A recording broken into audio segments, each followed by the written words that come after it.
এই ওই ওই এতে যারা আছে বার করে দাও তো, মহিলারা ছাড়া আছে সব বার করে দাও, ছাড়া আলাদা বসে পড়ো, নাহলে মহিলাদের অসুবিধা হচ্ছে ওখানে। ভাই আপনার ওখানে বসতে অসুবিধা হচ্ছে আপনাদের, বসে পড়ুন না, বসে পড়ুন, ওখানে বসে পড়ুন।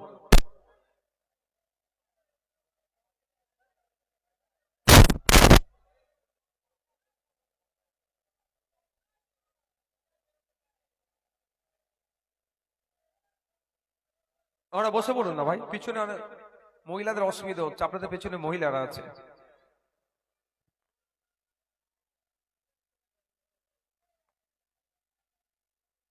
ইন্ডিয়ান সেকুলার ফ্রন্ট বেড়াচাপা 1 নম্বর, এটা বেড়াচাপা 1 নম্বর অঞ্চল কমিটির উদ্যোগে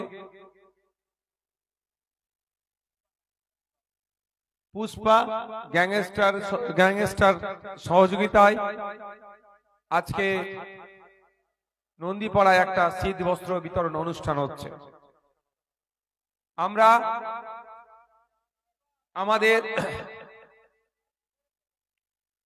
আমাদের পক্ষ থেকে যথাসাধ্য চেষ্টা করেছি এবং এখানে যারা আমাদেরকে আরো সহযোগিতা করেছেন তাদেরকেও আমি আমাদের মঞ্চের পক্ষ থেকে, পার্টির পক্ষ থেকে ধন্যবাদ জানাই। আপনারা উঠে পড়লেন কেন ভাই? অন্যজন তো ডিস্টার্ব হচ্ছে, তো একটু বুঝতে পারছেন না?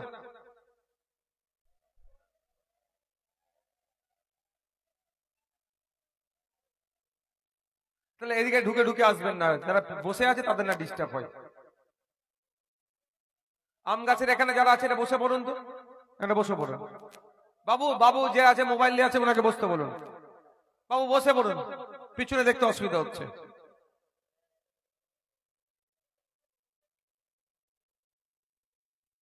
আজকের এই বস্ত্রদান অনুষ্ঠানে যে সমস্ত অতিথিরা এসেছেন তাদেরকে ধন্যবাদ জানাই। অগণিত বাপ ভাইয়েরা, সাথে বাপ ভাইদের সাথে পাল্লা দিয়ে আজকে মায়েরাও কিন্তু প্রচুর পরিমাণে উপস্থিত হয়েছে, সেই মায়েদেরকেও ধন্যবাদ জানাই। প্রশাসনের কর্তাদেরকে, যাদের সহযোগিতায় আমাদের এই প্রোগ্রাম সুষ্ঠুভাবে সম্পন্ন হতে চলেছে, ধন্যবাদ জানাই।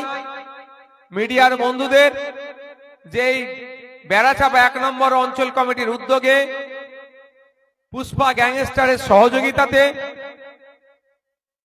যে আমাদের প্রোগ্রাম হচ্ছে, কার্যক্রম রাজ্যের বিভিন্ন জায়গায় ছড়িয়ে দেওয়ার জন্য। তবে মনে হয় নামটা একটু চেঞ্জ করা দরকার, গ্যাংস্টার কথাটা উচিত না। যারা নামটা রেখেছেন নামটা চেঞ্জ করে দিতে বলবেন। পুষ্পা ঠিক আছে, আপনি নাম রাখতেই পারেন, কিন্তু তার পরেরটা উচিত না। যেটা আমি ফিরে আসি, আজকে আমরা উপস্থিত হয়েছি নন্দীপাড়াতে শীত বস্ত্র বিতরণ অনুষ্ঠান। আমার পূর্বেকার বক্তারা অনেক কথা বলেছে, কিন্তু আমি ওতে বেশি না গিয়ে সরাসরি আমি একটু সিস্টেমের কথাই আসতে চাই। আমরা যে সিস্টেমটা দ্বারা পরিচালিত হচ্ছি সেটার নাম গণতন্ত্র, রাষ্ট্র ব্যবস্থা, সংবিধান, বিচার ব্যবস্থা, পুলিশ। এটা একটা সিস্টেম। এই সিস্টেমের মাধ্যমে আমরা চলছি। কিন্তু আপনারা বুকে হাত রেখে বলুন তো, সিস্টেম কি ঠিকঠাক চলছে? সিস্টেম চলছে না। কারণ আজকে আপনাদের এখানে নিরাপত্তার জন্য দেখবেন সকাল থেকে অনেক পুলিশ কর্তা উপস্থিত হয়েছেন, অনেক সিভিক ভলেন্টিয়ার উপস্থিত হয়েছেন।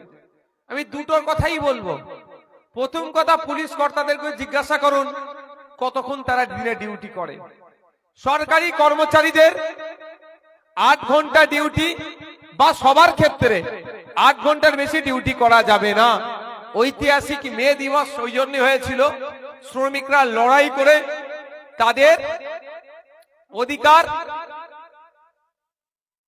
নিয়েছিল। 8 ঘন্টার বেশি ডিউটি করতে পারবে না। যারা পুলিশের যারা আছে তাদেরকে জিজ্ঞাসা করুন 12 ঘন্টা 13 ঘন্টা 14 ঘন্টা করে ডিউটি করাচ্ছে কে? এই সিস্টেম। এই সিস্টেমের পরিবর্তন হওয়া দরকার আছে না নাই একটু বলুন তো? যারা দরকার আছে একটু হাত তুলে দেখান। পুলিশ আমাদের হাতটা তুলে রাখুন। পুলিশ আমাদের সামাজিক বন্ধু তো নাকি? সেই পুলিশকে 8 ঘন্টার বেশি যদি ডিউটি করায় সিস্টেম চেঞ্জ করতে হবে কি হবে না? চেঞ্জ করতে হবে। আমি আজকে একটু সিস্টেমের নিয়ে বক্তব্য দেবো, শুনতে দাঁড়িয়ে আছেন তো নাকি? কে চোর আর কে ডাকাত আর জানতে বাকি আছে মায়েরা? সব জেনে গেছেন তো? চোর ডাকাত জেনে গেছে, এবার সিস্টেমটাকে চেঞ্জ করতে হবে, সিস্টেম জানতে হবে। আমাদের যে সিভিক ভলেন্টিয়াররা আছে, একটা কনস্টেবলের থেকে কোনো অংশে কম কাজ তারা করে না। একটা কনস্টেবল মাস গেলে 30-35 হাজার টাকা মাইনে পাচ্ছেন, একটা সিভিক ভলেন্টিয়ার 10,000 টাকা মাইনে পাচ্ছে। কেন পাবে? সিস্টেমের গন্ডগোল আছে বলি তাদের সাথে এই বৈষম্য হচ্ছে। এই সিস্টেম চেঞ্জ করতে হবে। কারণ সিভিক ভলেন্টিয়ার আপনার আমার বাড়ির ছেলে, আপনার আমার বাড়ির পুত্র, কারো পিতা, কারো স্বামী, কারো ছেলে, কারো মেয়ে, এইটাই তো নাকি ভলেন্টিয়ারদের, সিভিক ভলেন্টিয়ারদের বাইরে নয়। তাহলে 2019 সালে আইনে বলা আছে সমকাজে সম বেতন দিতে হবে। একটা সিভিক ভলেন্টিয়ার যখন একটা কনস্টেবলের মতো কাজ করছে, তাহলে সম কাজ করছে, সম বেতন আজকে পাচ্ছে না। সিস্টেম দ্বারা আজকে সিভিক ভলেন্টিয়ার গুলোকে শোষণ করা হচ্ছে। তাই বন্ধুগণ, এই সিস্টেম আপনি আমি তৈরি করেছি, সংবিধান তৈরি আপনি আমি করেছি। সিস্টেমটাকে সঠিকভাবে চালানোর দায়িত্ব আপনার আমার মধ্যে পড়ছে। পশ্চিম বাংলার 10.5 কোটি মানুষ মিলে যদি সিস্টেমকে চালাতে যায়, সিস্টেম বেকল হয়ে যাবে। একটা মাইক্রোফোন স্টেজে 20 জন আছে, সবাই ধরে টানাটানি করলে এটা থাকবে? এটা ভাঙচুর হয়ে যাবে। তাহলে কি হয়? একজন সঞ্চালক হিসাবে করে দেওয়া হয় বা একজন সভাপতি হিসাবে নির্ধারিত করে দেওয়া হয়। সেই সভাপতির হাতে মাইকটা তুলে দেওয়া হয়। সেই সভাপতি যথাযথ নিয়ম মেনে আমরা সেই সভাপতিকে কার পরে কার নাম কি ডাকতে হবে সেই লিস্টটা তুলে দিই। সভাপতি সেই নামটা ধরে বলে। ঠিক প্রতি 5 বছর ধরে পশ্চিম বাংলার 10.5 কোটি মানুষ, প্রায় 7.5 কোটি ভোটার সিস্টেমটাকে চালানোর জন্য একটা সরকারের হাতে তুলে দেয়। সেই সরকারকে আমরা কিভাবে চালাতে হবে তার রূপরেখা হিসাবে সংবিধানটাকে সামনে দাঁড় করিয়ে দিই। তার রূপরেখা হিসাবে আইন বিচার ব্যবস্থা কেমন ভাবে চলবে তার নির্দিষ্ট গাইডলাইন আমরা দিয়ে দিই। কিন্তু দুর্ভাগ্য আমাদের, যে সরকার চালাচ্ছে সে সরকার চলছে না, সে সার্কাস যেন করছে। ফলে নির্দিষ্ট নিয়মের সে তোয়াক্কা করছে না। কেমন নিয়মের তোয়াক্কা করছে না? এই আমার পুলিশের যারা আছেন 8 ঘন্টার বেশি তাদেরকে ডিউটি করাচ্ছে, ভুল পথে চলছে। সিভিক ভলেন্টিয়ারদের আপনার সমকাজে সমবেতন দিচ্ছে না, এই অপশাসন গুলো চালাচ্ছে। তাই বন্ধুগণ, শুধু সিভিক ভলেন্টিয়ার বা পুলিশ বলে নয়, আপনাকে আমাকেও আজকে সিস্টেমের দ্বারাই শোষণ করা হচ্ছে। আপনারা যারা এখানে আছেন কৃষিকাজের সাথে কারা যুক্ত একটু হাত তুলুন তো। ও বাবা, সবাই ম্যাক্সিমাম নয়, সবাই মানে ম্যাক্সিমাম কৃষিকাজের সাথে যুক্ত। দেখুন সিস্টেম আমাদের কি বলেছে।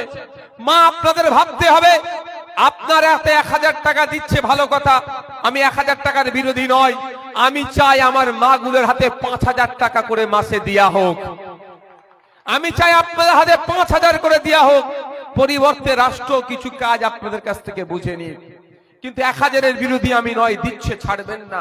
কিন্তু প্রশ্ন, আপনার স্বামী আজকে কৃষি কাজের সাথে যুক্ত, কৃষকদের মাসিক গড় আয় কত পরিবার পিছু?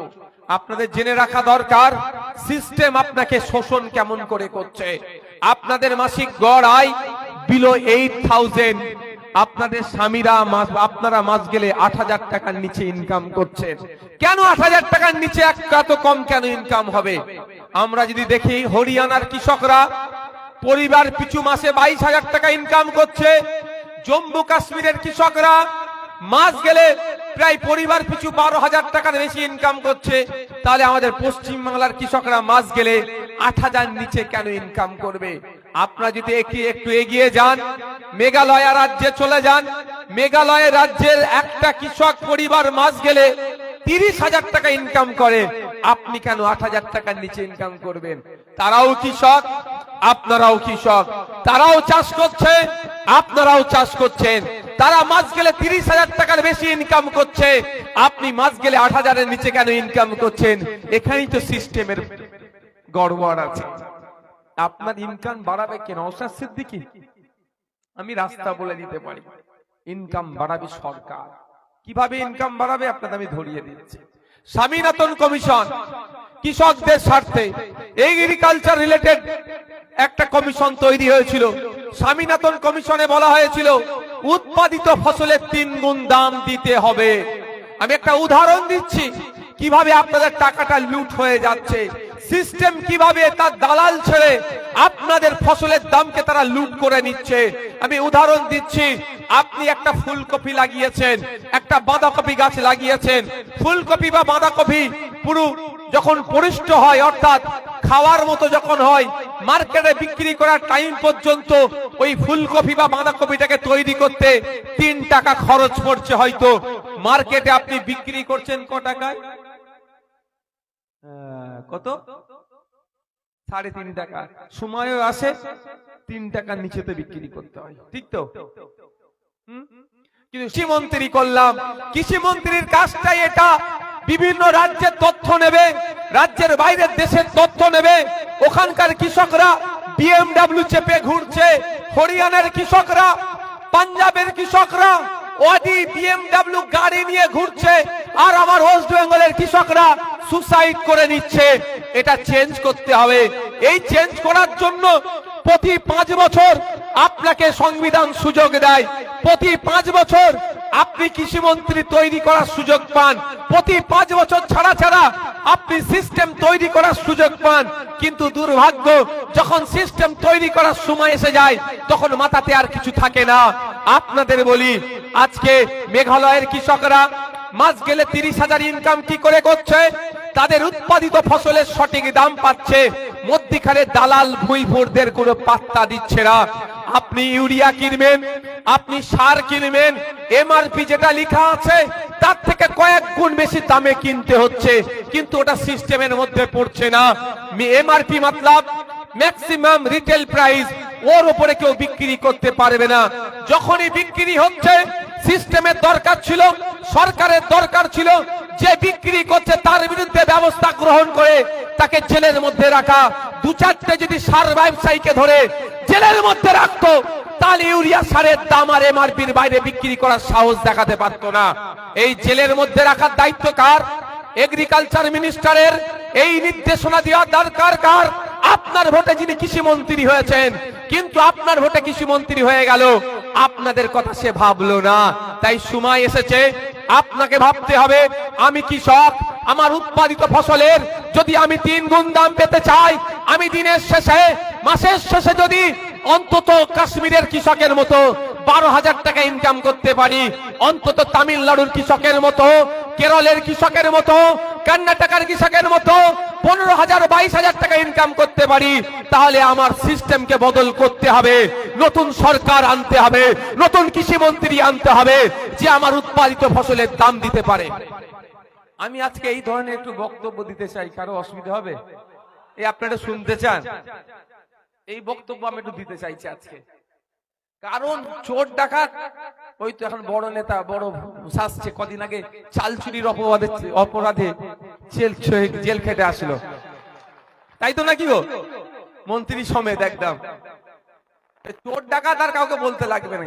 কিন্তু চোর ডাকাতের পরিবর্তে আপনি কি আনতে চাইছেন? আনতে যায় না সেটাও জানেন। আপনারা এখানকার কৃষকরা মাস গেলে 8,000 নিচে ইনকাম করেন।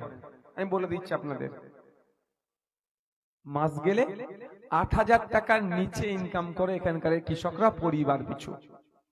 এইটা কিন্তু 24,000 টাকা ইনকাম হতো। টাকা কম করে 24,000 টাকা ইনকাম হতো যদি স্বামীনাথন কমিশনের সুপারিশটা মানত, উৎপাদিত ফসলের 3 গুণ দাম যদি দিত।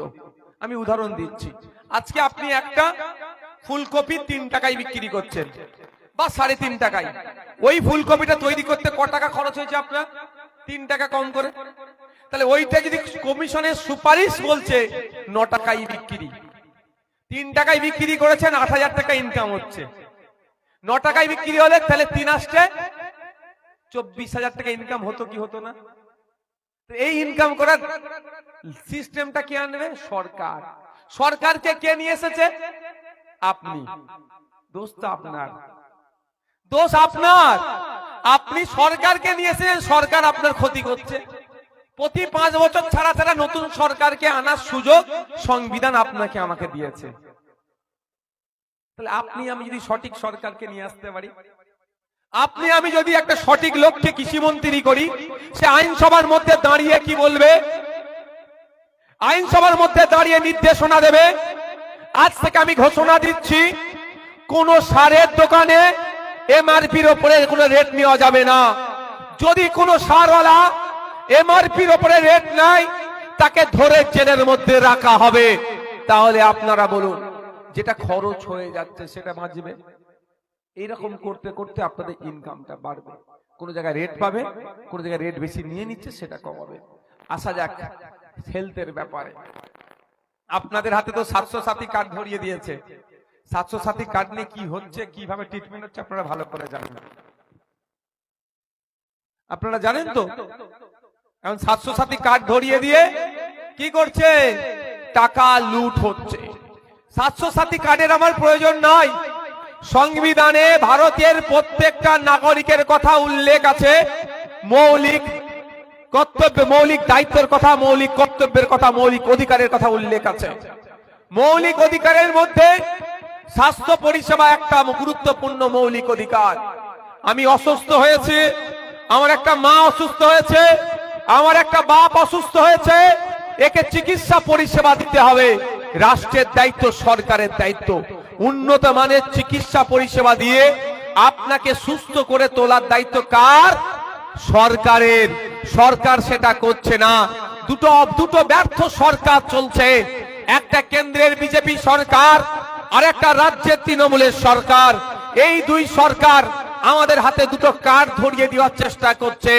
একজন আয়ুষ্মান ভারত, তো আর একজন ধরিয়ে দিচ্ছে আপনার 700 কার্ড। ধরিয়ে দিতে দায়িত্ব থেকে সে নিস্তার পেয়ে যাচ্ছে। আপনারা জেনে রাখুন, 700 কার্ডের আমি যতটুকু খবর পেয়েছি, যদি আমি ভুল বলি ঠিক করে দেবেন, আমি ঠিকটা তাহলে নিয়ে চলবো। হয়তো কেউ অ্যাক্সিডেন্ট করেছে, তার হাত ভেঙেছে, পা ভেঙেছে, 1 মাসে একটা অপারেশন 700 কার্ডের মাধ্যমে হবে, দুটো অপারেশন হবে না, লাইফ তো তার শেষ। কিন্তু আমার তো দরকার নাই 700 কার্ডের। আমার চিকিৎসা পরিষেবার প্রয়োজন হয়েছে। সংবিধান আমাকে অধিকার দিয়েছে, সরকারকে আমাকে বিনামূল্যে চিকিৎসা পরিষেবা দিতে হবে। সেটা দিচ্ছে না। দিচ্ছে না কে? সরকার, মানে সিস্টেম। উল্টে 700 কার্ড হাতে ধরিয়ে দিয়েছে। তাতে কতটা উপকৃত হচ্ছেন আপনারা ভালো করেই জানেন। কিন্তু আমি আপনাদের বলি, আমি চ্যালেঞ্জ করে যাচ্ছি, আগামী দিনে যদি আপনারা আমাদেরকে সরকারে নিয়ে আসেন, আমি চ্যালেঞ্জ করে যাচ্ছি 700 কার্ডের প্রয়োজন হবে না। মানুষের চিকিৎসা, উন্নত মানের চিকিৎসা, কলকাতার পিজি হসপিটালের মতো চিকিৎসা, কলকাতা আরজি করের মতো চিকিৎসা, চিত্তরঞ্জনের মতো চিকিৎসা, মেডিকেলের মতো চিকিৎসা ব্যবস্থা, কলকাতার এই সরকারি স্টার হসপিটাল আপনার জেলায় আমরা তৈরি করে দেব। জেলার মানুষ জেলা থেকেই পরিষেবা পাবে। আপনারা শুনলে অবাক হবেন। এখন পর্যন্ত, এখন গত বছর পর্যন্ত পশ্চিমবঙ্গ বিধানসভায় তথ্য দিয়েছে সরকার, 11,000 কোটি টাকা 700 কার্ডে খরচ হয়েছে। কতটা এঘাট করে সঠিক ঘাটে গিয়ে পৌঁছেছে সে আমি বলতে পারছি না, কিন্তু 11,000 কোটি টাকার চিকিৎসা পরিষেবা আপনারা নিয়েছেন 700 কার্ডের মাধ্যমে। এবার বলুন, ওই 11,000 কোটি টাকা যদি থাকতো, 11টা এমস তৈরি হতো। ওই 11,000 কোটি টাকা থাকলে 11টা আরজি কর তৈরি হতো। ওই 11,000 কোটি টাকা যদি সঠিকভাবে লাগাতো, তাহলে 11টা পিজি হসপিটাল তৈরি হতো। 11টা জেলার মানুষকে আর কলকাতায় ছুটে যেতে লাগতো না। যে যার জেলা থেকেই সেখান থেকেই পরিষেবা পেত। কিন্তু অপদার্থ সরকার, খোঁজ নিয়ে দেখুন ওই 11,000-এর মধ্যে কত হাজার এই ঘাট গিয়ে আসল ঘাটে গিয়ে পৌঁছেছে। বুঝতে পারছেন কি বলছি? আর আপনারা চিকিৎসা পরিষেবা পাচ্ছেন না। আমার সকালে একটা রক্তদান শিবির ছিল আমলিয়াতে, ওখানে বক্তব্য একজন দিচ্ছিলেন আমাদের, তিনি দিয়ে বলছেন কেউ অসুস্থ হলে আর বারাসাত মেডিকেলে প্রাইভেট হসপিটালের নাম বললো ওখানে চলে যায়। বুঝতে পারছেন কি বলছি? তাহলে আপনারা অসুস্থ, আপনাকে সুস্থ করে তোলার দায়িত্ব কার? কার গো? 2021 সালে যাকে ভোট দিয়েছিলেন, জিতিয়েছিলেন, তার দায়িত্ব। এটা আমি জোর করে চাপিয়ে দিয়ে যাচ্ছি না, সংবিধান বলছে সরকারের দায়িত্ব। মা একটা সন্তান প্রসবের সময় হয়েছে, সন্তানটা প্রসব করতে গেলে প্রসবের এখন বাজে রেট হচ্ছে, যদি সিজার করে 25,000, নর্মাল হলে নাকি 15,000। কেন খরচ করবে মা? সরকারের দায়িত্ব হচ্ছে বিনামূল্যে এই সন্তান প্রসবের ব্যবস্থাটা করে দেওয়া। আপনাকে 1000 দিচ্ছে মাসে, কিন্তু আপনার ছেলেটার যখন অসুস্থ চিকিৎসা পরিষেবা নিতে চাইছেন সেটা দিচ্ছে না। হসপিটালে গেলেন পাচ্ছেন না, বেসরকারি হসপিটালে গিয়ে 12,000 15,000 বিল হয়ে যাচ্ছে। তাই মায়েদের বলবো আওয়াজ তুলুন, স্বাস্থ্য সাথী কার্ড পরে হবে, শেষ আপনার কি বলে লক্ষ্মীর ভান্ডার পরে হবে। 1000-1200 নিয়ে প্রশ্ন নয় যে আমরা সরকারি স্বাস্থ্য কেন্দ্রে গেলে স্বাস্থ্য পরিষেবা পাবো, তার ব্যবস্থা সরকারকে করতে হবে, আওয়াজ আমাদেরকে তুলতে হবে। এটা সরকারের কাজ। ভুল স্বাস্থ্যমন্ত্রীকে আপনারা বসিয়েছেন। এবছরে পশ্চিমবাংলা সরকারের স্বাস্থ্য খাতের বাজেট কত জানেন? 25,000 কোটি টাকা। পশ্চিমবাংলায় 10.5 কোটি মানুষ আছে, 10.5 কোটি মানুষ আমরা পশ্চিমবাংলায় আছি, আর বাজেট 25,000 কোটি টাকা। তারপরেও আমাকে ঔষধ কেন কিনে খেতে হবে ভাই? আমাকে এখনো আমার এক্সরে করার দরকার, আমার কি বলে রক্ত পরীক্ষা করার দরকার, আমার ট্রিটমেন্ট নেওয়া দরকার, এখনো কেন আমাকে টাকা খরচ করতে হবে ভাই? আমরা কি খরচ করছি তো নাকি? যদি 25,000 কোটি টাকা ওটা মমতা ব্যানার্জির পৈতৃক সম্পত্তি থেকে দিচ্ছে না, ওটা আপনার আমার মেহনতের টাকা, ট্যাক্সের টাকা থেকে 25,000 কোটি টাকা হেলথ বাজেটের জন্য বরাদ্দ হয়েছে। টাকাগুলো যাচ্ছে কোথায়? ওই টাকাটা এগা টোকাট ঘুরতে ঘুরতে কোন একটা ঘাটে পৌঁছে যাচ্ছে। আর যাকে আপনারা স্বাস্থ্যমন্ত্রীর দায়িত্ব তুলে দিয়েছেন, যাকে ভোট দিয়ে যাদেরকে সরকারে নিয়ে এসেছেন, আপনি চেয়েছিলেন আপনার ভালো হবে, সরকার এসে বরঞ্চ আপনার পকেটটা কাটছে। তাই 2026 সাল আসছে, শপথ নিন আগামী দিনে এমন সরকার নিয়ে আসবো যে সরকার আমার দুয়ারে স্বাস্থ্য পরিষেবাটা দেবে। আমার জেলার মানুষ, আমি জেলাতেই স্বাস্থ্য পরিষেবা পাবো, এটা আপনাদেরকে ভাবতে হবে। আপনারা এখানে অনেক মানুষজন আছেন, মায়েরা বিশাল অঙ্কে আজকে এসেছেন, সন্ধ্যের পরে বাড়ি যাবেন, সন্ধ্যের সময় শেষ করে দেবো তো, বাড়ি যাবেন, মায়েদের বলবে এটা বিশেষ করে। মায়েরা শুনছেন তো ওইদিকে? বুঝতে পাচ্ছেন কথা? ক্লিয়ার যাচ্ছে তো নাকি? মায়েরা আওয়াজ ঠিকঠাক যাচ্ছে? সন্ধ্যের পরে বাড়ি যাবেন, আপনার বাচ্চাগুলো তো স্কুলে পড়ে, 3, 4, 5, 6 এ পড়ে তো বাচ্চাগুলো। আমি স্পেশাল মায়েদের বলছি, 1000 টাকা মাসে নিচ্ছেন, কিন্তু আপনার ছেলের ভবিষ্যৎটা যে হাতে মমতা ব্যানার্জি আপনার হাতে 1000 টাকা দিচ্ছে, 1200 টাকা, ওই হাতেই মমতা ব্যানার্জি আপনার ছেলের ভবিষ্যৎটাকে কিন্তু টিপে ধ্বংস করে দিচ্ছে। আমি প্রমাণ আজকে বাড়িতে গিয়ে নেবেন। বাড়ি যান, সন্ধ্যার পরে বাচ্চাটাকে ডাকুন, পেনটার খাতাটা দিন। ক্লাস 5, 6 এর বাচ্চা, তাকে বলুন তোর নাম, তোর বাপের নাম, তোর মায়ের নাম, কোন স্কুলে পড়িস, আর ঠিকানা ইংলিশে লিখে দিতে বলুন। এটা কোনো গুরুত্বপূর্ণ বিষয় নয় তো? বা কোনো বিষয়ে একটা বড় কিছু লিখার ব্যাপার না, এটা ইজি জিনিস তো, এটা লিখে দিতে বলুন। 100টা বাচ্চাকে দেখবেন 90টা বাচ্চা ফেল করবে। ক্লাস 3, 4 এর বাচ্চাদের ডাকুন, অঙ্কের বইটা নিন, পেনটা খাতাটা দিয়ে বলুন অনুশীলন 1, একের অনুশীলনের অঙ্কটা করতে বলুন, দেখবেন 90টা বাচ্চা ফেল করবে। ক্ষতি কার হচ্ছে? আপনার বাচ্চার হচ্ছে, ক্ষতি আপনার বাচ্চার হচ্ছে। কিন্তু মাসের লক্ষ্মীর ভান্ডার নিয়মিত আপনার অ্যাকাউন্টে ঢুকে যাচ্ছে। মমতা ব্যানার্জি এটাই চক্রান্ত। কারণ আজকে আপনার বাচ্চারা যদি পড়াশোনা করে, শিক্ষিত যদি হয়ে যায়, মারামারি করবে না, বুথ দখল করতে যাবে না, হিংসা করবে না, হই হই করবে না, নিজের ভালোটা বুঝতে শিখবে যে কাউকে মারতে যাচ্ছি 307 হলে অ্যাটেম্প টু মার্ডার, আর যদি মরে যায় 302 যদি খেয়ে যায় জেলের বাইরে আর বার হতে পারবো না, সারাটা জীবন আমাকে জেলে থাকতে হবে। পড়াশোনা করলে এটা জানবে তো। তাহলে মমতা ব্যানার্জির ভাইপোর হয়ে মারপিটটা কে করবে? তার ছেলেপুলের হয়ে ভোটের জন্য বুথ দখলটা কে করবে? তার ছেলেপুলের হয়ে ভোটের বুথ দখল করার জন্য আপনার ছেলেটাকে মমতা ব্যানার্জি ইচ্ছা করে ধ্বংস করছে। তাই মায়েদের বাপেদের বলবো, আওয়াজ তুলুন। 1000 1100 1200 পরে হবে, স্কুলের টিচার দাও। আর যে স্কুলগুলো আছে খোঁজ নিয়ে দেখুন, গার্জেন গুলো একবার চলে যাবেন স্কুলে গিয়ে, বাচ্চারা যে টয়লেট করে একবার আপনারা ঢুকবেন। মহিলাদের গুলো মায়েরা ঢুকবেন, ছেলেদের গুলো বালকের বিভাগগুলো আপনারা ঢুকবেন, একবার দেখে আসবেন। আমি তথ্য দিয়ে বলছি, আমি ভুল কথা বলবো না, এটা ভালো করে জানেন। মিথ্যা কথা বলে হাততালি কুড়োবো এ কাজ আমি করি না, বরঞ্চ আমি দিতে কথা বলার চেষ্টা করি যাতে গায়ে বেশি করে লাগে, একটু যদি ঘোর কাটে। চলে যাবেন কালকে কি বার? কালকে বুধবার তো নাকি? হ্যালো হ্যালো, কালকে কি বার? ও কালকে বুধবার স্কুলে চলে যাবেন। স্কুলে গিয়ে মায়েদের বলছি গিয়ে খোঁজ নিন, যেই বাথরুমটাই যায় আপনার এই বাচ্চা মেয়েটি স্কুলে গিয়ে তার দুরবস্থাটা দেখে আসুন। আপনি গিয়ে দেখুন আপনার মেয়েটাকে 1000 টাকা দিচ্ছে মাসে, খুব ভালো লাগছে। একবার গিয়ে দেখে আসুন আপনার যে বাচ্চাটা বাথরুম স্কুলে যায়, স্কুলে তো পড়াশোনা হচ্ছে না, অন্তত যেখানে যায় সেখানে হাইজিন সিস্টেম কি আছে? যাচ্ছে চায় হয়ে গেছে, কিছুদিন পরে দেখবেন এই বাচ্চাটির রোগে হয়েছে। ওই বাচ্চাটির যখন আবার রোগে সুস্থ করতে গেলে সরকারি হসপিটালে গেলে পাচ্ছেন না, আবার আপনার 15-20 হাজার বেরিয়ে যাচ্ছে। তাহলে আওয়াজ আপনাকে আমাকে তুলতে হবে না? এই সিস্টেমটা ঠিক রাখান কে রাখবে? সরকার।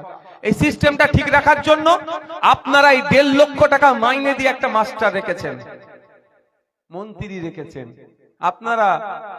আপনাদেরকে 1000 টাকা দিচ্ছে তো, কিন্তু আপনারা এত বড়, আপনি 1000 টাকা পাচ্ছেন ভাবছেন আপনাকে দয়া করছে। দয়া নয়, আপনারা 1.5 লক্ষ টাকা মাইনে দিয়ে একটা মন্ত্রীকে রেখেছেন। আপনারা নিজেরাই বুঝতে পারেন না। আপনারা 1.5 লক্ষ টাকা মাইনে দিয়ে যে মন্ত্রীকে রেখেছেন তার কাজ কি? মিনিস্টারের কাজ কি? এইগুলো তো ঠিক করা। 42,000 কোটি টাকা, গুগল আছে তো সার্চ করে দেখুন। স্কুল এডুকেশন, হায়ার এডুকেশন প্রায় মিলিয়ে 42,000 কোটি টাকা এক বছরে স্কুল এডুকেশন, হায়ার এডুকেশনের বাজেট।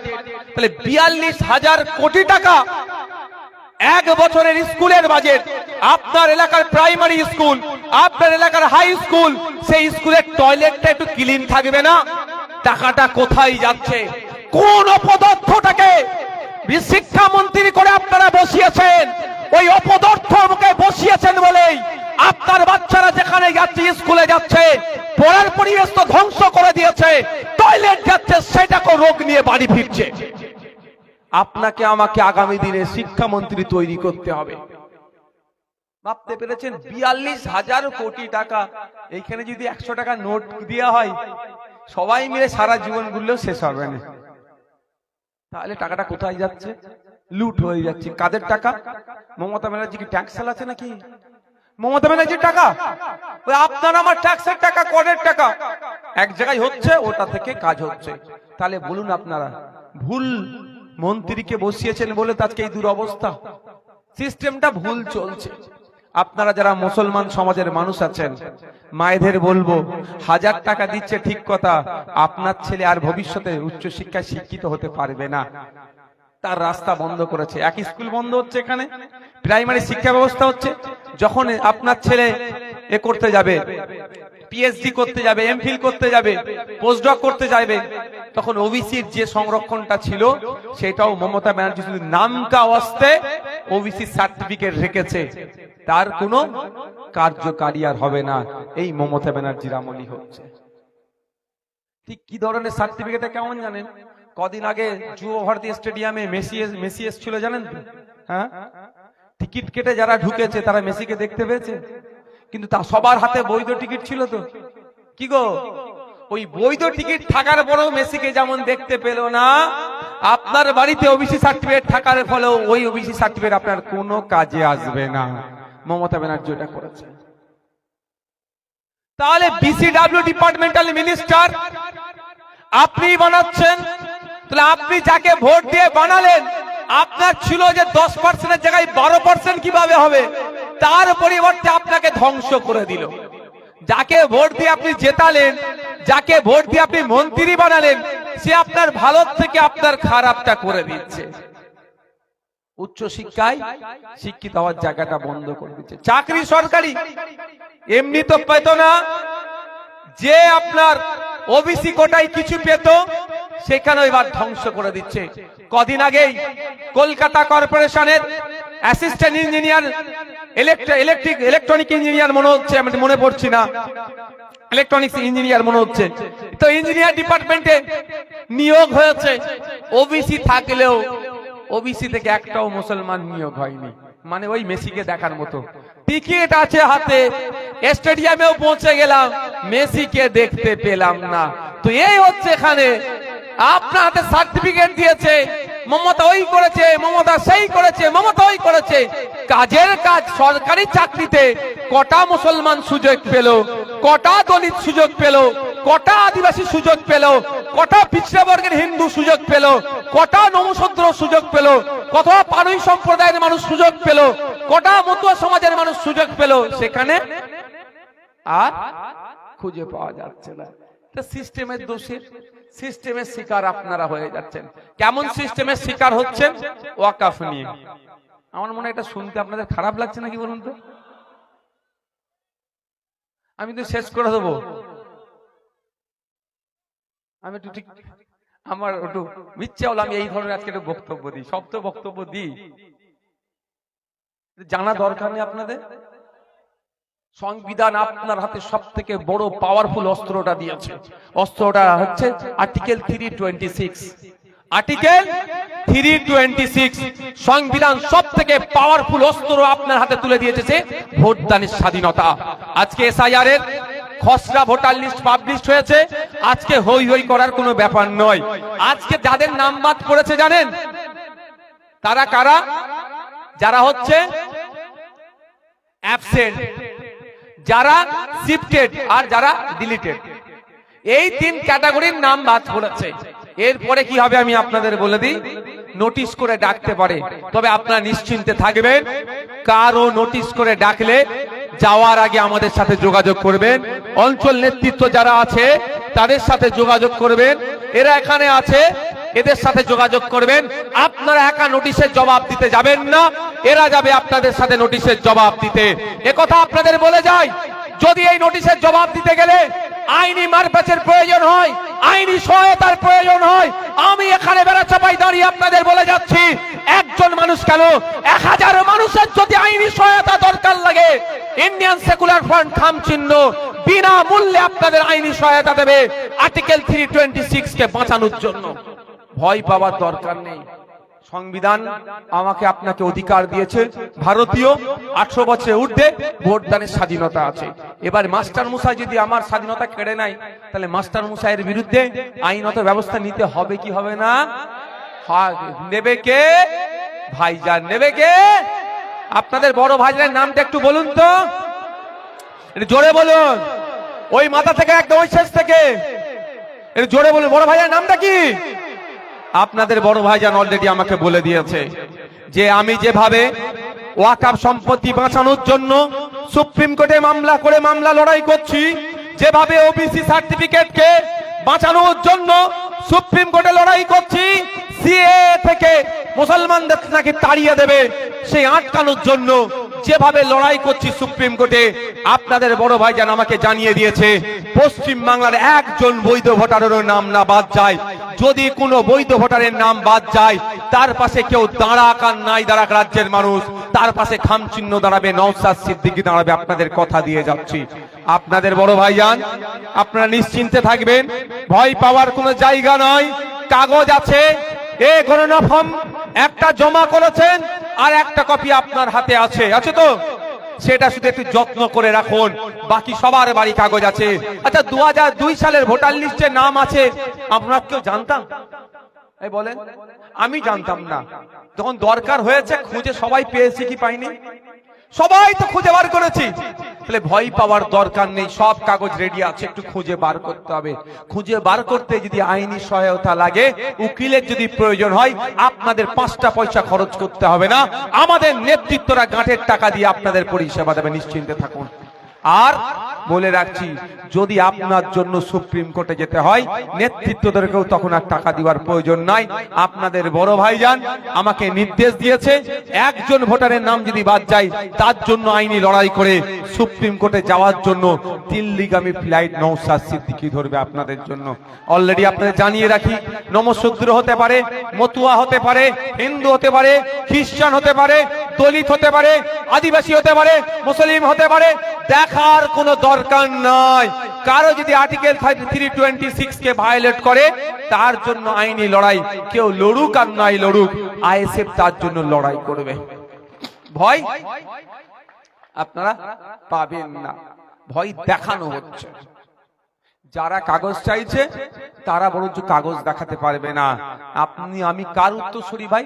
বিনয় বাদল দীনেশের নয়, আশফাক উল্লাহর নয়, বেগম হযরত মহলের নয়, ঝাঁসির রানী লক্ষ্মীবাঈ নয়, আপনার মাতঙ্গিনী হাজরা নয়, প্রীতিলতা ওয়াদ্দেদার নয়, ফুরফুরার পীর আবু বকরের আমরা তো আবু বকর সিদ্দিক রহমত, আমরা তো উত্তরসূরি নাকি? আমাদের কাছে কাগজ চাইছো? আমাদের পূর্বপুরুষরা স্বাধীনতা সংগ্রামী ছিল। আমরা কাদের? আমাদের পূর্বপুরুষ কারা? গান্ধীজি, নেতাজি। আমাদের কাছে ওরা কাগজ চাইছে। সেই সময় যারা ব্রিটিশদের দালালি করেছিল, ব্রিটিশদের তারা জুতো চেটা ছিল, তারা নাকি আমাদের কাছে কাগজ চাইছে। তাদেরকে আমি বলে দিতে চাই, 1952 সালের কাগজের ব্যবস্থা করা হোক, আমরা দিবার জন্য প্রস্তুত আছি। 1952 সালে প্রথম ভারত স্বাধীন হওয়ার পরে প্রথম ভোটিং সিস্টেম এসেছিল। আপনার আমার পূর্বপুরুষরা ভোট দিয়েছিল, ওই কাগজ আমরা বার করতে রাজি আছি। চলো, চ্যালেঞ্জে চলে আসো। ভয় দেখানো হচ্ছে, আর সাপ হয়ে কামড়াচ্ছে, ওজা হয়ে যাচ্ছে। এসআইআর করতে দেবো না বলেছিল, খেয়াল আছে? প্রায় 90,000 অফিসার দিয়েছে এসআইআর করার জন্য মমতা ব্যানার্জি। আপনারা জেনে রাখুন, এই সিস্টেমটা কেন চেঞ্জ করতে বলছি। বলছে এসআইআর করতে দেব না। এসআইআর করার জন্য প্রায় 300 কোটি টাকা কে দিয়েছে একটু খোঁজ নিয়ে দেখুন। বলেছে এসআইআর করতে দেব না, আগে নিজে ফর্মটা নিয়ে নিয়েছে। বুঝতে পেরেছেন তো? কে বুঝতে পারছেন? ওর পাল্লাই পড়া যাবে না। তবে একটা কথা আপনাদের মাথা থেকে সরে গেলে হবে না, দেশকে বাঁচাতে হবে, রাজ্যকে বাঁচাতে হবে। কে হিন্দু, কে মুসলমান, কে জৈন, কে খ্রিস্টান দেখার দরকার নাই। সাংবিধানিক ওয়েতে দেশকে নিয়ে যেতে হবে। আমরা আওয়াজ তুলছি, যেমন ওয়াকফ সম্পত্তি বাঁচানোর জন্য আমাদেরকে আওয়াজ তুলতে হবে। জঙ্গলের স্বাভাবিক অধিকার আদিবাসীদেরকে ফিরিয়ে দিতে হবে, আমাদের আওয়াজ তুলতে হবে। 6 শিডিউল আদিবাসীদের জন্য সম্পূর্ণরূপে বাস্তবায়ন করতে হবে, আমাদের আওয়াজ যেমন তুলছি। সাচার কমিটির সুপারিশ বাস্তবায়ন করতে হবে, আমাদেরকে আওয়াজ তুলতে হবে। একইভাবে 2014 সালে আদিবাসী সমাজের আর্থসামাজিক মান উন্নয়নের জন্য একটা কিছু সুপারিশ এসেছিল ভার্জিনিয়াস জাকসা কমিটি। তাই ভার্জিনিয়াস জাকসা কমিটির যে সুপারিশগুলো আছে সেইগুলো বাস্তবায়নের আওয়াজ আমাদের কি তুলতে হবে না। শুধু মুসলমানটা তুলবেন, অন্যটা চুপ করে যাবেন, এরকম ব্যাপার আছে নাকি? এরকম ব্যাপার নেই তো। সকলের জন্য আমাদের আওয়াজ তুলতে হবে। শেষের দিকে এসেছি, বাজে কটায় গো? শেষের দিকে এসেছি।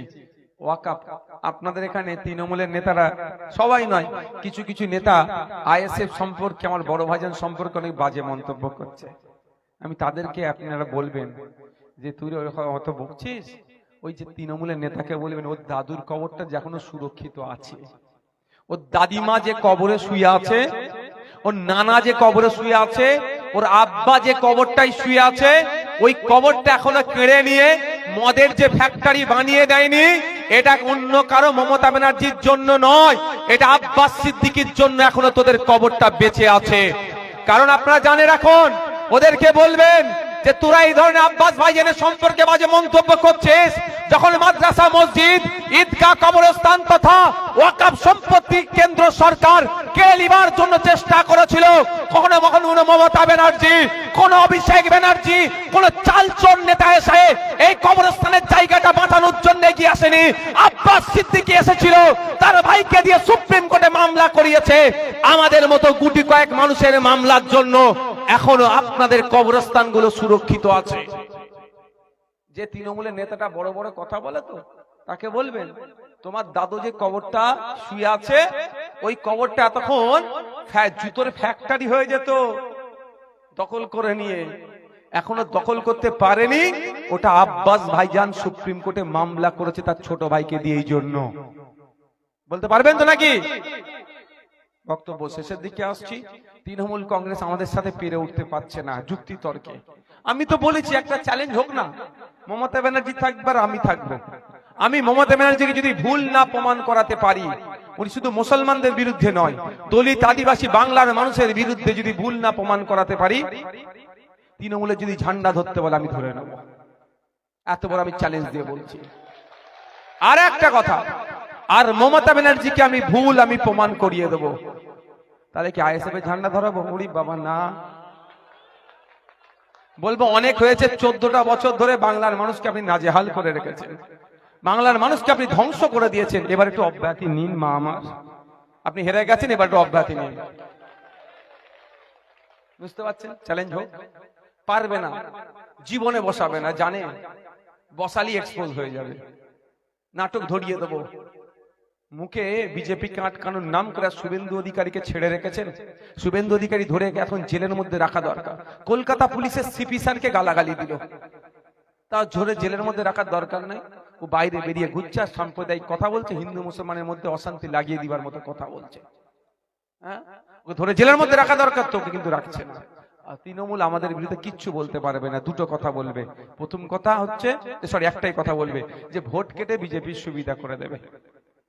তাহলে একটা এগ্রিমেন্ট হোক, আব্বাস সিদ্দিকী সই করবে, মমতা ব্যানার্জি সই করবে। আব্বাস সিদ্দিকী কি লিখবে? আপনাদের বড় ভাইজান, যে আইএসএফ যেখানে যেখানে প্রার্থী দেবে, ভোট কেটে যদি বিজেপি আসে, তৃণমূল যা শাস্তি দেবে মাথা পেতে মেনে নেবে। কিন্তু ওখানে মমতা ব্যানার্জিকে সই করতে হবে এগ্রিমেন্টে।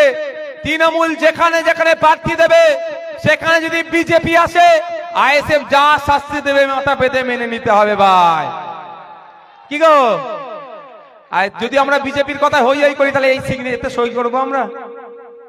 আমরা বিজেপিকে আটকানোর জন্য সর্বোচ্চ দিয়ে লড়াই করতে নওশাদ সিদ্দিকী প্রস্তুত আছে। আপনারা আছেন তো নাকি?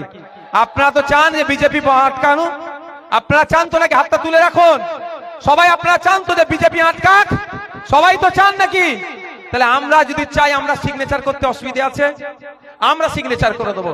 যদি আমাদের ভোট কেটে বিজেপি আসে, যা শাস্তি তৃণমূল দেবে মাথা পেতে মেনে নেবো। কিন্তু ওখানে মমতা ব্যানার্জিকে সই করতে হবে। যেখানে তৃণমূল প্রার্থী দেবে, যদি বিজেপি আসে, আইএসএফ যা শাস্তি দেবে মেনে নিতে হবে। পারবে?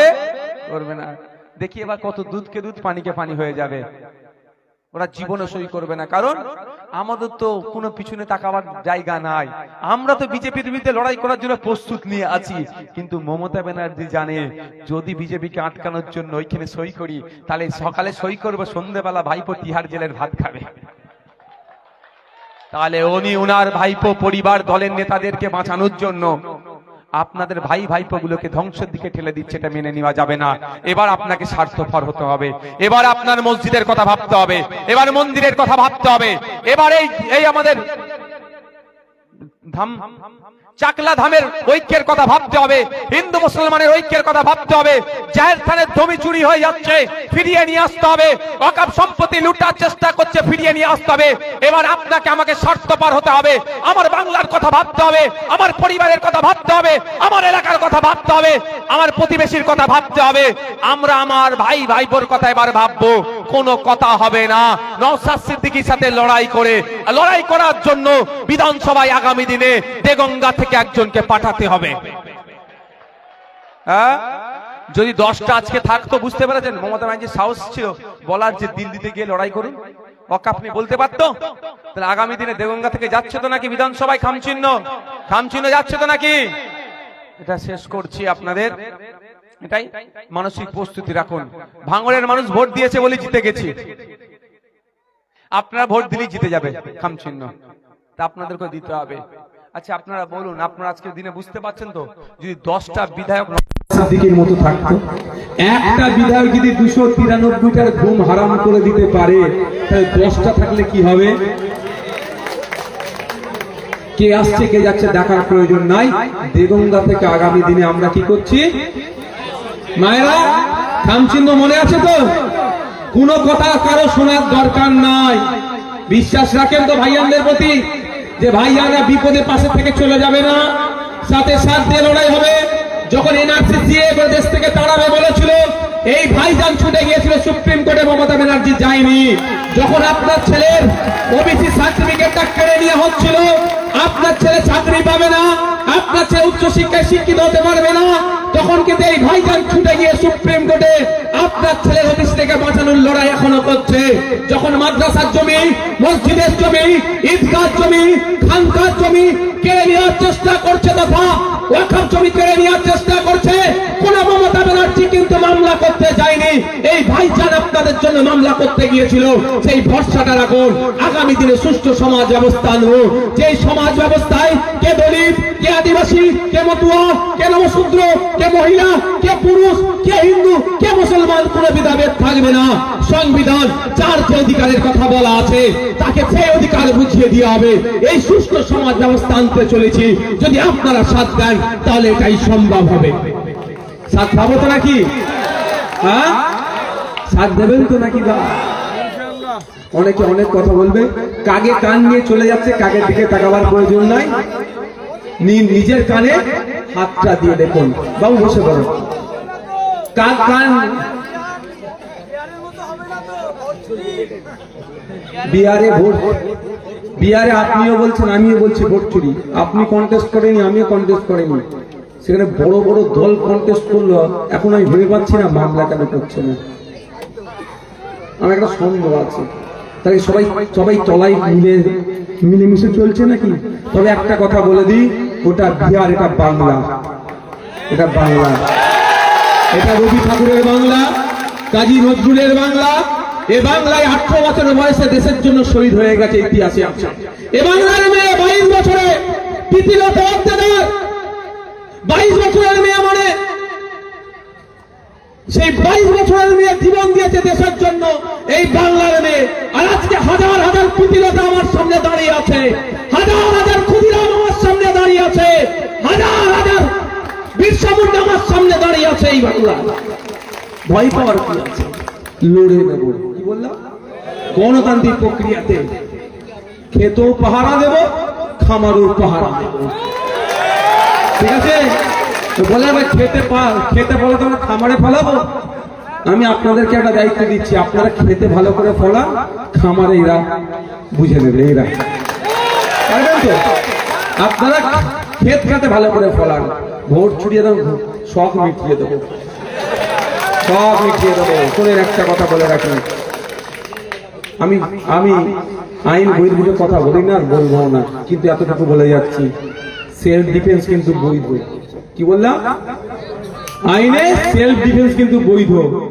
যার বোঝার বুঝে নেবে, যে না বুঝতে পারেন টিভি চালিয়ে পোগো চ্যানেল দেখবেন, ওই কার্টুনের চ্যানেল দেখবেন। সেলফ ডিফেন্স বৈধ।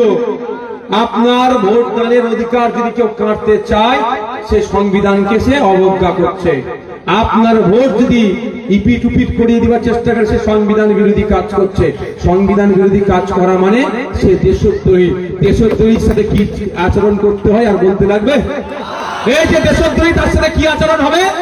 নিশ্চিত ভাবে তাকে গোলাপ ফুল দেওয়া হবে না। সে আপনারা বলবেন না, মনে মনে সেট করলেন, ওটা আমি গ্যাপটা রেখে দিলাম, মনে সেট করলেন। যে দেশদ্রোহী সংবিধান বিরোধী কাজ করবে তাকে জবাব দেওয়া হবে। তাই আগামী প্রস্তুত আমরা নিয়ে নিচ্ছি। তবে এটা মাইন্ড থেকে না ভুলে যায়, মাদ্রাসা, মসজিদ, কবরস্থান, ঈদগাহ যখন কেড়ে নিতে চেয়েছিল, সেই সময় যখন আমরা রাস্তায় নেমেছিলাম, আমাদের নামে মিথ্যা মামলা দিয়েছে। আর ওই প্যাটিস বিক্রেতাকে রাত্রে ধরেছে, সকালে জামিন দিয়ে দিয়েছে মমতা ব্যানার্জির পুলিশ। মমতা ব্যানার্জির নির্দেশ হয়, পুলিশের কিছু করার ক্ষমতা নেই। এই যে লোকাল থানা টানা আমি কোনো দিকে পুলিশকে খুব একটা বেশি চিৎকার করি না, হয়ে যায় কিছু কয়েক জায়গায়, কিন্তু আমি করি না। এদের কিচ্ছু দোষ নেই, ওপর থেকে নির্দেশ দেবে এইভাবে কেস সাজাও। এমন কেস সাজিয়েছে, এখনো মুসলমান ছেলেরা ওয়াকফ মিথ্যা মামলায় জেল খাটছে, আর প্যাটিস বিক্রেতাকে যারা মানলো সে জামিন পেয়ে গেল। এটা মমতা ব্যানার্জির চক্রান্ত। এদের পাল্লায় পড়া যাবে না, এটা মাথায় রাখবেন। মাদ্রাসা, মসজিদ, ঈদগাহ, কবরস্থানের ওয়াকফ সম্পত্তি রক্ষার লড়াই বলেছিল দিল্লি যাওয়ার কথা। ভোটের নোটিফিকেশন হবে, বাড়ির সামনে বড় বড় করে প্রিন্ট করে লাগিয়ে দিতে হবে যে মাদ্রাসা, মসজিদের ওয়াকফ সম্পত্তির সময় আপনি দিল্লি যাওয়ার কথা বলেছেন, ভোটের সময় আপনি গিয়ে দিল্লিতে গিয়ে ভোট চান। প্রত্যেকের বাড়িতে লাগানো হবে তা কি? বাড়ির দরজার সামনে লাগাতে হবে। তৃণমূলকে বুঝিয়ে দিতে হবে আজকে তুমি আমার ভোটটা পেয়েছো বলে ক্ষমতার মসনাদে আছো, তোমার উচিত ছিল পশ্চিমবাংলার বিধানসভা থেকে রেজুলেশন পাস করে এই আইনের বিরুদ্ধে। এই রেজুলেশন পাস করেনি। কদিন আগে দেখলাম মালদাতে গিয়ে নির্লজ্জের মতো মিথ্যা অসত্য কথা মমতা ব্যানার্জি বলে গেলেন তিনি নাকি রেজুলেশন পাস করেছে। আমি দায়িত্ব নিয়ে বলছি ওয়াকফ আইন সংশোধনীকে চ্যালেঞ্জ করে পশ্চিমবাংলার বিধানসভায় কোনো রেজুলেশন পাস হয়নি। আর পশ্চিমবাংলা সরকারের পক্ষ থেকে ওয়াকফকে চ্যালেঞ্জ করে কোনো মামলাও হয়নি। কিন্তু মমতা ব্যানার্জি দুটো অসত্য কথা তিনি র্যান্ডামলি বলে গেলেন। ওই জন্য বলছি একবার সামনাসামনি বসে দেখ না, তারপর বুঝিয়ে দেবেন, মজা বুঝিয়ে দেবো একদম অশ্বাসের দিকে কি জিনিস, আর একবার বুঝে যাবে বাংলার মানুষ। আমি শুধু অপেক্ষায় আছি, ব্যাট নিয়ে দাঁড়িয়ে থাকি, ঠিক বল পেলে স্টেডিয়ামে বাইরে করে দেবো, বল পাচ্ছি না। সকলে ভালো থাকবেন, সুস্থ থাকবেন। অনুরোধ একটাই, রাজনৈতিক হিংসাতে জড়াবেন না। দিনের শেষে প্রতিবেশী এটা মাথায় রেখে রাজনীতি করবেন। আস্তে আস্তে আপনারা বিদায় নেন। দিনের শেষে প্রতিবেশী এটা মাথায় রেখে। ওই আচ্ছা, আমাদের এখান থেকে যে শীত বস্ত্র বিতরণের জন্য যে কুপনের ব্যবস্থা করা হয়েছিল, যাদের হাতে কুপন গিয়েছে তারা একটু অপেক্ষা করুন, তাদের হাতে দেওয়া হবে। তবে একটা আমি নেতৃত্বদের বলবো, একটাও ছবি না ওঠে। যাদের হাতে কম্বল তুলে দেবেন একটাও ছবি তুলবেন না। সূচনার জন্য এখানে আমাদের অবজারভার আছেন শামসুর আলী।